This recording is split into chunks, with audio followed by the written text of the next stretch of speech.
News. రాష్ట్రంలో మరో ఎన్నికలకు రంగం సిద్ధమవుతుంది. సర్పంచ్, మున్సిపాలిటీ ఎన్నికలు పూర్తి కావడంతో రేవంత్ రెడ్డి సర్కార్ స్థానిక సంస్థల ఎన్నికలపై ఫోకస్ పెట్టింది. త్వరలోనే ఎంపీటీసీ, జెడ్పీటీసీ ఎన్నికలు నిర్వహించేందుకు కసరత్తులు చేస్తోంది. ఇందులో భాగంగానే ఈ నెల 23వ తేదీన తెలంగాణ మంత్రివర్గ సమావేశం నిర్వహించనున్నారు. ఈ కేబినెట్ భేటీలోనే ఎంపీటీసీ, జెడ్పీటీసీ ఎన్నికలతో పాటు గ్రేటర్ హైదరాబాద్ మున్సిపల్ కార్పొరేషన్ ఎన్నికల నిర్వహణపై చర్చించనున్నట్లుగా తెలుస్తోంది. రాష్ట్రంలో మరో ఎన్నికకు రంగం సిద్ధమవుతుంది. సర్పంచ్, మున్సిపాలిటీ ఎన్నికలు పూర్తి కావడంతో రేవంత్ రెడ్డి సర్కార్ స్థానిక సంస్థల ఎన్నికలపై ఫోకస్ పెట్టింది. త్వరలోనే ఎంపీటీసీ, జెడ్పీటీసీ ఎన్నికలు నిర్వహించేందుకు కసరత్తు చేస్తోంది. ఇందులో భాగంగానే ఈ నెల 23వ తేదీన తెలంగాణ మంత్రివర్గ సమావేశం నిర్వహించనున్నారు. ఈ కేబినెట్ భేటీలోనే ఎంపీటీసీ, జెడ్పీటీసీ ఎన్నికలతో పాటు గ్రేటర్ హైదరాబాద్ మున్సిపాలిటీ కార్పొరేషన్ ఎన్నికల నిర్వహణపై చర్చించనున్నట్లుగా తెలుస్తోంది. ముఖ్యమంత్రి రేవంత్ రెడ్డి అధ్యక్షతన ఈ నెల 23న తెలంగాణ మంత్రి మండలి సమావేశం కానుంది. ఈ సమావేశంలో పలు కీలక అంశాలపై సీఎం, మంత్రులు చర్చించి కీలక నిర్ణయాలు తీసుకోనున్నట్లుగా సమాచారం. మరి ముఖ్యంగా తెలంగాణ బడ్జెట్ సమావేశాల నిర్వహణపై కీలక చర్చలు జరపనున్నారు. అదే సమయంలో ఎంపీటీసీ, జెడ్పీటీసీ ఎన్నికలపై చర్చించి నిర్ణయం తీసుకునే అవకాశాలు ఉన్నట్లు తెలుస్తోంది. ఇప్పటికే పరిషత్ ఎన్నికల గడువు పూర్తి కావడం, ఇటీవలే సర్పంచ్, మున్సిపల్ ఎన్నికలు ముగియడంతో ఎంపీటీసీ, జెడ్పీటీసీ ఎన్నికలు నిర్వహించే యోచనలో రేవంత్ సర్కార్ ఉంది. అదే సమయంలో త్వరలోనే జీహెచ్ఎంసీ పాలకవర్గం గడువు కూడా ముగియడంతో ఆ ఎన్నికపైన కేబినెట్ భేటీలో చర్చలు జరపనున్నారు. ఇక ఇటీవలే జీహెచ్ఎంసీని 3 కార్పొరేషన్లుగా విభజించగా ఎన్నికలు ఎలా నిర్వహించాలి, ఎలాంటి సమస్యలు ఎదురవుతాయి, వాటిని ఎలా అధిగమించాలి అనే దానిపై చర్చించనున్నారు. ఇక మరోవైపు ఈ మంత్రి వర్గ సమావేశానికి ముందే తెలంగాణ రాజకీయాల్లో మరో కీలక సంఘటనలు చోటు చేసుకుంటున్నాయి. ఈ నెల 19వ తేదీన దేశ రాజధాని ఢిల్లీలో విస్తృత స్థాయి సమావేశం నిర్వహించనున్నారు. కాంగ్రెస్ పార్టీ ప్రధాన కార్యాలయమైన ఏఐసీసీ వేదికగా కీలక భేటీ జరగనుంది. ఈ సమావేశానికి ముఖ్యమంత్రి రేవంత్ రెడ్డి సహా రాష్ట్ర మంత్రివర్గం మొత్తం ఢిల్లీకి వెళ్లనుంది. కేబినెట్ భేటీకి ముందు హస్తం పార్టీ అధిష్టానంతో జరగనున్న ఈ భేటీ ఇప్పుడు తెలంగాణ రాజకీయాల్లో ప్రాధాన్యతను సంతరించుకుంది.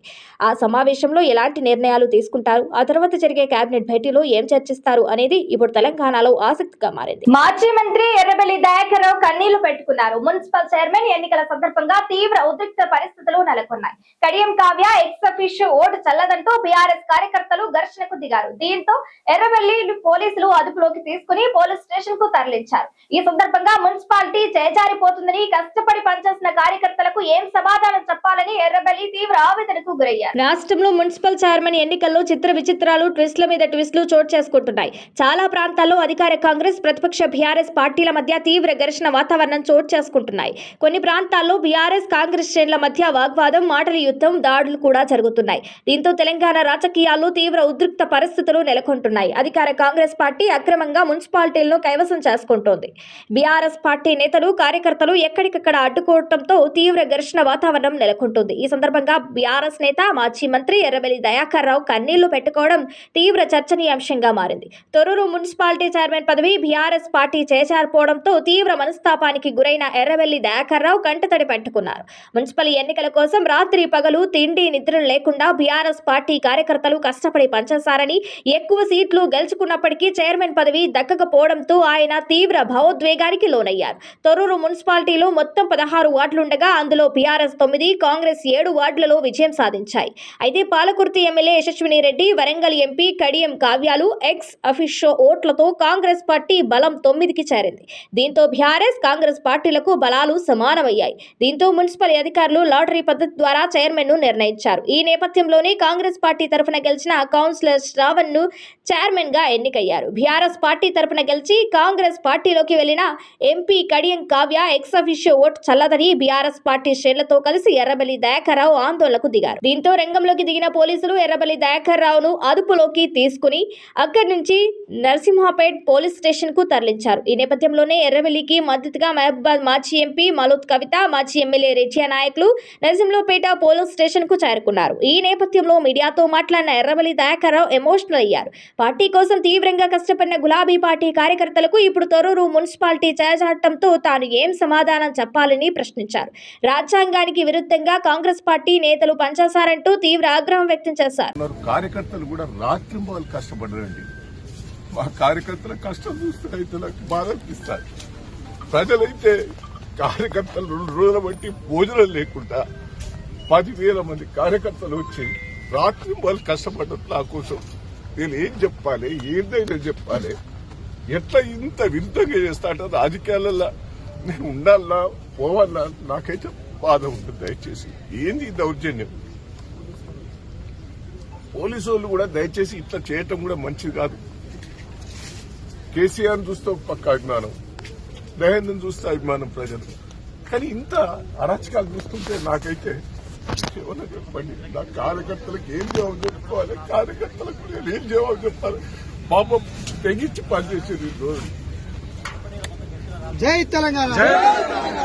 రాష్ట్రంలోని గ్రామ పంచాయతీలకు తెలంగాణ సర్కార్ గుడ్ న్యూస్ చెప్పింది. పంచాయతీ అభివృద్ధి కోసం ప్రభుత్వం 250 కోట్లు నిధులు విడుదల చేస్తుంది. ఈ మేరకు డిప్యూటీ సీఎం బట్టి విక్రమార్క ఆదేశాలతో ఆర్థిక శాఖ ఉత్తర్వులు జారీ చేసింది. తెలంగాణలోని గ్రామ పంచాయతీలకు రేవంత్ సర్కార్ గుడ్ న్యూస్ చెప్పింది. గ్రామ పంచాయతీల అభివృద్ధి కోసం 250 కోట్ల నిధులు విడుదల చేస్తున్నట్లు పేర్కొంది. ఈ మేరకు డిప్యూటీ సీఎం ఆర్థిక మంత్రి బట్టి విక్రమార్క ఆదేశాలతో ఆర్థిక శాఖ ఈ నిధులను విడుదల చేస్తూ ఉత్తర్వులు జారీ చేసింది. అయితే రాష్ట్రంలోని గ్రామ పంచాయతీల కోసం కేంద్ర ప్రభుత్వం 15వ ఆర్థిక సంఘం నిధుల కింద ఇటీవలే 2వ విడతగా 387 కోట్ల నిధులను విడుదల చేసింది.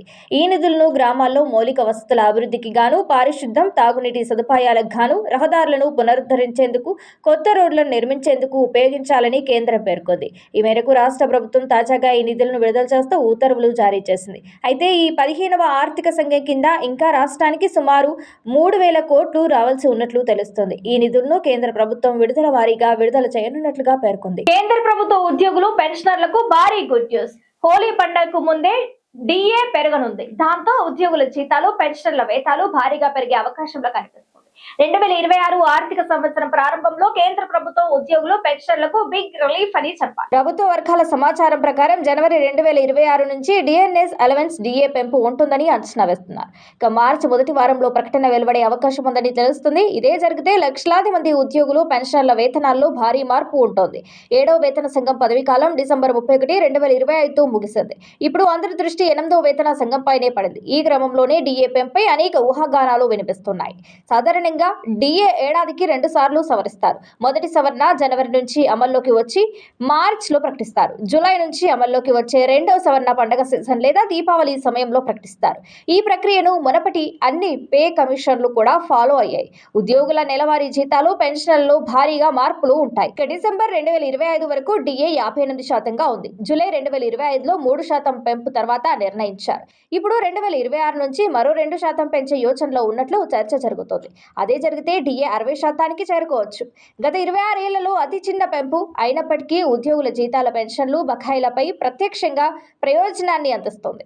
జనవరి 2000లో కేవలం 1% పెరుగుదల మాత్రమే ఉంది. జనవరి 2007, 2018, 2025లో 2% పెరుగుదల నమోదైంది.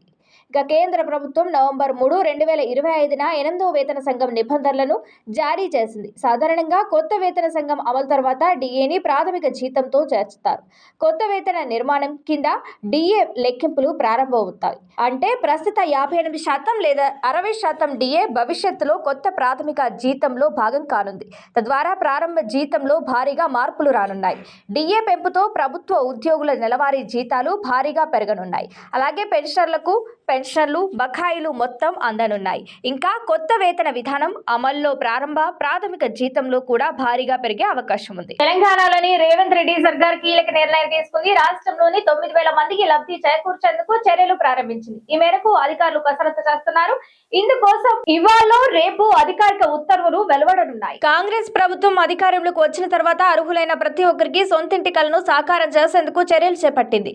ఇందులో భాగంగా ఇందిరమ్మ ఇళ్ల పథకాన్ని ప్రారంభించారు. ఈ పథకంలో భాగంగా రాష్ట్ర వ్యాప్తంగా ఇప్పటి వరకు 3.49 లక్షల ఇళ్లకు మంజూరు లభించగా ఏప్రిల్ నాటికి మొదటి విడతగా 1,00,000 ఇళ్లను గృహ ప్రవేశాలకు సిద్ధం చేయాలని ప్రభుత్వం భావిస్తోంది.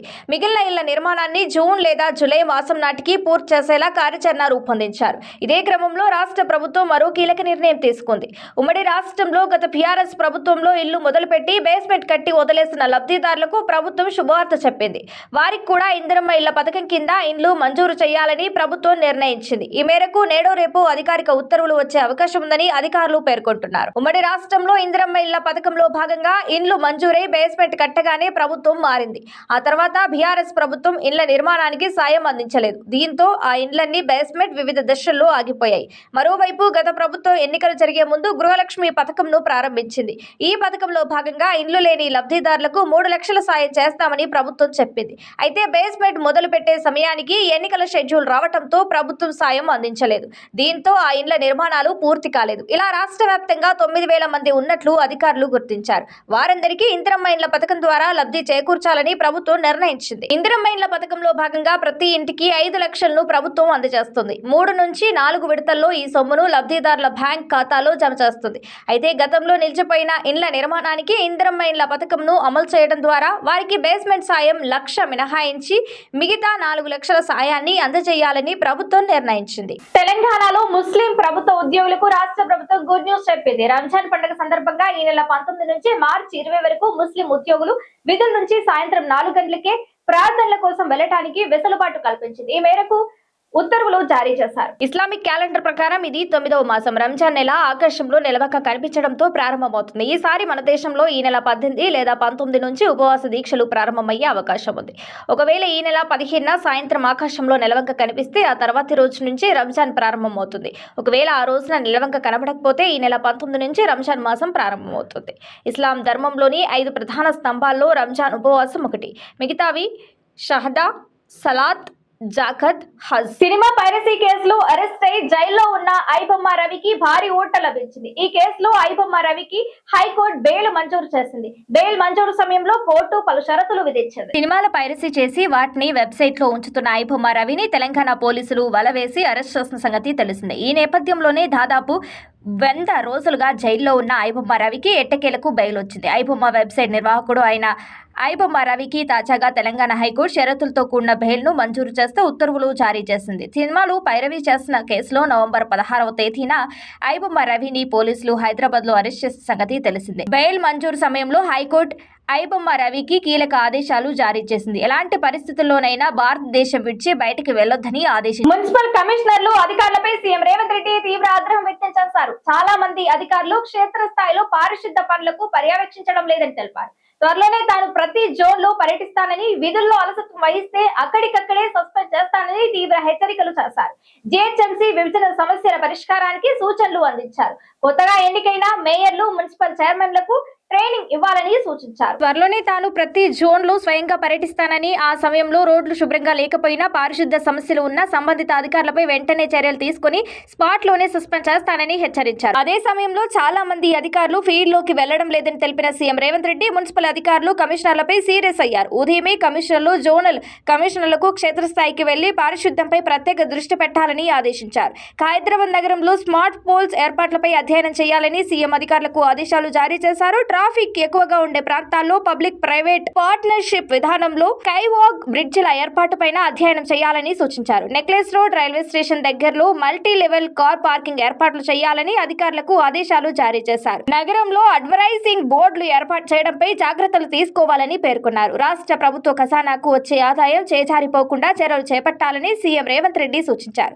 రాష్ట్ర ప్రభుత్వం అమలు చేసే కార్యక్రమాల కోసం 10% అడ్వైజరింగ్ బోర్డులు కేటాయించాలని తెలిపారు. అడ్వైజరింగ్ బోర్డుల నుంచి ఏడాదికి ఒకసారి ఫీజులను వసూలు చేయాలని ఆదేశించారు. అదే సమయంలో అనుమతి లేకుండా అడ్వైజరింగ్ బోర్డులపైన కఠిన చర్యలు తీసుకోవాలని సూచించారు. సిటీలో స్ట్రీట్ లైట్ల నిర్వహణలో సరైన చర్యలు చేపట్టాలని తెలిపారు. స్ట్రీట్ లైట్ల నిర్వహణ విషయంలో యూనికోడ్ పాటించాలని, జంక్షన్ల వద్ద స్మార్ట్ పోల్స్ ఏర్పాటు చేయాలని పేర్కొన్నారు. నగరంలో ఉన్న అన్ని పార్కుల వివరాలను కూడా సేకరించాలని తెలిపారు. కేసీఆర్ పుట్టినరోజు సందర్భంగా ఆయన కుమార్తె కవిత ఎక్స్ వేదికగా శుభాకాంక్షలు చెప్పారు. అయితే దీనిపై బీఆర్ఎస్ శ్రేణులు తీవ్రంగా మండిపడుతున్నారు. కేసీఆర్ ఫోటో పెట్టకుండా, కనీసం నాన్న అని రాయకుండా ట్వీట్ చేయడం ఇప్పుడు తీవ్ర విమర్శలకు కారణమైంది. గత కొన్ని రోజులుగా పార్టీకి, కుటుంబానికి దూరంగా ఉంటున్న కవిత తాజాగా చేసిన ట్వీట్ గులాబీ శ్రేణులకు తీవ్ర ఆగ్రహాన్ని తెప్పిస్తుంది. తెలంగాణ రాజకీయాల్లో కవిత అంశం తీవ్ర చర్చనీయాంశంగా మారిన సంగతి తెలిసిందే. సొంత పార్టీపై తీవ్ర విమర్శలు గుప్పించిన ఆమె పార్టీకి ఎమ్మెల్సీ పదవులకు రాజీనామా చేసి బయటకు వచ్చారు.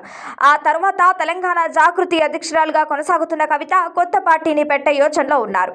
ఈ క్రమంలోనే తన కొత్త పార్టీకి సంబంధించిన ప్రయత్నాలు జరుగుతున్నాయని, త్వరలోనే ప్రకటన ఉంటుందని ఇటీవల కీలక వ్యాఖ్యలు కూడా కవిత చేశారు. ఈ నేపథ్యంలోనే తెలంగాణ మాజీ ముఖ్యమంత్రి, భారత రాష్ట్ర సమితి అధినేత కేసీఆర్ 72వ పుట్టినరోజు సందర్భంగా ఆమె చేసిన ట్వీట్ దుమారం రేపుతుంది. కేసీఆర్ పుట్టినరోజు వేళ ట్వీట్ చేసిన కవిత, ఉద్యమ నాయకులు, గౌరవ పెద్దలు శ్రీ కల్వకుంట్ల చంద్రశేఖరరావు గారికి ఆర్థిక జన్మదిన శుభాకాంక్షలని ఒకే లైన్ లో తేల్చేశారు. అయితే ఇందులో కనీసం కేసీఆర్ ను తండ్రి అని పేర్కొనకపోవడం, ఆయనతో కలిసి ఉన్న ఫోటోను పోస్ట్ చేయకపోవడం పట్ల బీఆర్ఎస్ శ్రేణులు తీవ్ర అసహనానికి గురవుతున్నారు. ఇతర రాజకీయ నేతలు చెప్పినట్లు కవిత కేసీఆర్ కు ఇలా శుభాకాంక్షలు చెప్పడం పట్ల వారు తీవ్రంగా మండిపడుతున్నారు. కన్న తండ్రికి ఇలా కూడా పుట్టినరోజు శుభాకాంక్షలు చెప్తారా అని ఆ ట్వీట్ కింద కామెంట్స్ చేసి నిలదీస్తున్నారు. ఈ క్రమంలోనే గతంలో ఆమె బీఆర్ఎస్ లో ఉన్నప్పుడు కేసీఆర్ బర్త్డే సందర్భంగా కవిత చేసిన పాత ట్వీట్లను ఇప్పుడు నెటిజన్లు గులాబీ శ్రేణులు వైరల్ చేస్తున్నారు. అప్పట్లో హ్యాపీ బర్త్డే డాడీ అంటూ చాలా ప్రేమగా శుభాకాంక్షలు చెప్పారని, కానీ పార్టీని వీడి కుటుంబానికి దూరమైనంత మాత్రాన ఇలా ఏదో చెప్పాలి అంటే చెప్పినట్లు ఉందని మండిపడుతున్నారు. ఇది ఇవాళటి బులెటిన్. మరో బులెటిన్ తో మళ్ళీ కలుద్దాం. Stay on TS24 news.